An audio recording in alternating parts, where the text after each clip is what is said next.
Hoy hablaremos de una de las páginas más oscuras de la historia de la humanidad, la esclavitud transatlántica.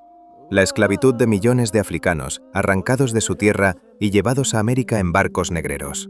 Veremos cuándo empezó, por qué se hizo, qué significó para África, cómo era la vida de un esclavo y cuándo terminó. Es un tema duro, pero necesario para entender el racismo, la desigualdad y muchas cosas que siguen pasando hoy. El comercio transatlántico de esclavos comenzó a mediados del siglo XV, cuando los navegantes portugueses llegaron a las costas de África Occidental buscando oro, especias y nuevas rutas comerciales. Pronto descubrieron que podían comprar o capturar personas para venderlas como mano de obra en las plantaciones y minas de los imperios europeos en América. La motivación principal fue económica, mano de obra abundante, barata y brutalmente explotable para producir azúcar, tabaco, algodón y otros productos muy rentables. Con el tiempo se creó un gigantesco negocio. Europa vendía armas, telas y mercancías en África. De África se llevaban personas esclavizadas a América.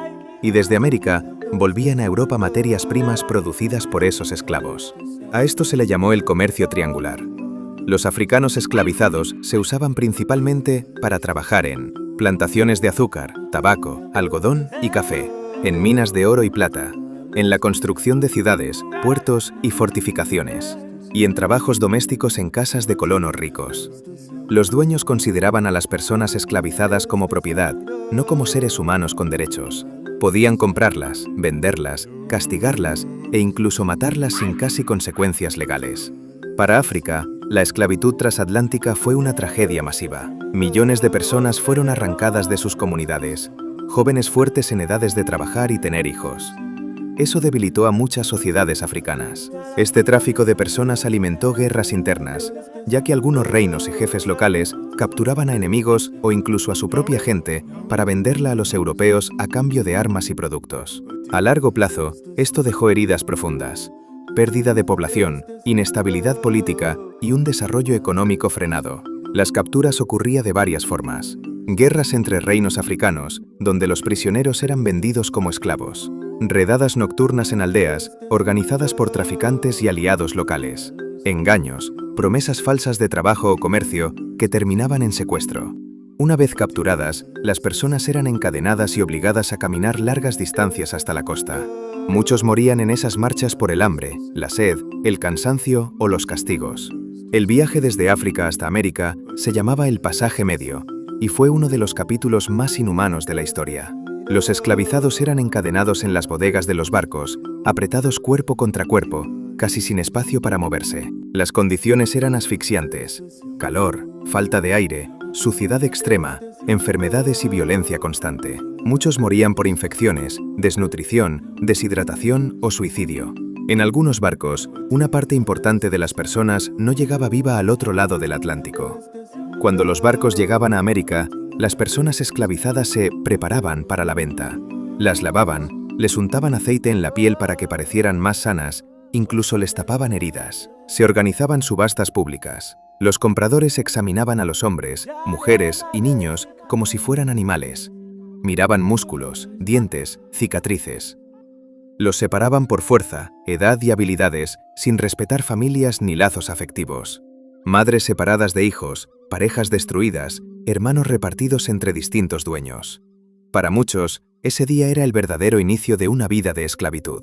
La vida de los esclavos en las colonias era durísima, jornadas de trabajo de sol a sol, con apenas descanso, alimentación escasa y de poca calidad, castigos físicos crueles, latigazos, grilletes, mutilaciones, prohibición de practicar sus religiones, hablar sus lenguas o mantener sus culturas. Sin embargo, las personas esclavizadas resistían de muchas formas. Conservaban cánticos, bailes, religiones, ayudaban a fugas, se organizaban rebeliones y creaban nuevas culturas afrodescendientes en América. La libertad era difícil, pero no imposible. Había varias vías, dependiendo de la colonia y la época. Por ejemplo, la manumisión.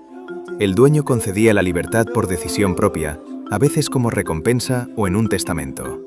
Compra de la libertad. Algunas personas podrían ahorrar pequeñas cantidades de dinero y acabar comprando su propia libertad o la de un familiar. Huir hacia comunidades de esclavos fugitivos, llamados cimarrones o quilombos, que formaban pueblos libres en zonas remotas. Participar en rebeliones o guerras de independencia que prometían libertad a cambio de luchar.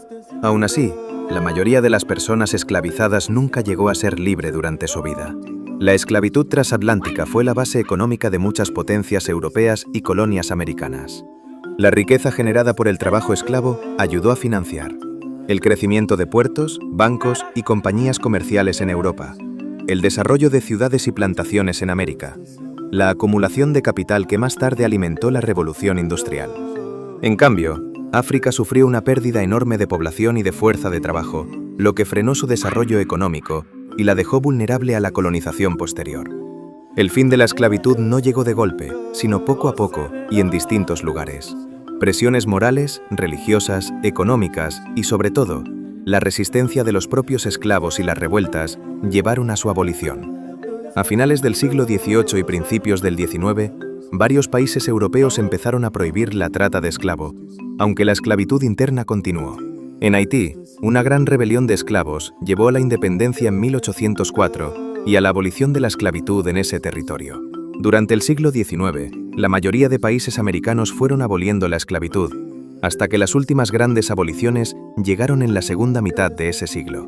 Aunque se abolió legalmente, las consecuencias de siglos de esclavitud siguen presentes en las desigualdades raciales, el racismo estructural y la situación de muchas comunidades afrodescendientes en todo el mundo.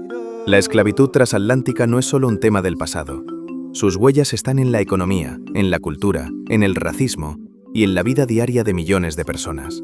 Conocer esta historia no es para sentir culpa, sino responsabilidad. Responsabilidad de no repetirla, de reconocer el dolor causado y de luchar contra cualquier forma de deshumanización. Si este vídeo te ha ayudado a entender mejor este tema, deja tu me gusta, compártelo y suscríbete para más contenido histórico sobre África. Y sobre todo, déjame en los comentarios qué parte de esta historia te impactó más y qué otros temas te gustaría que tratáramos.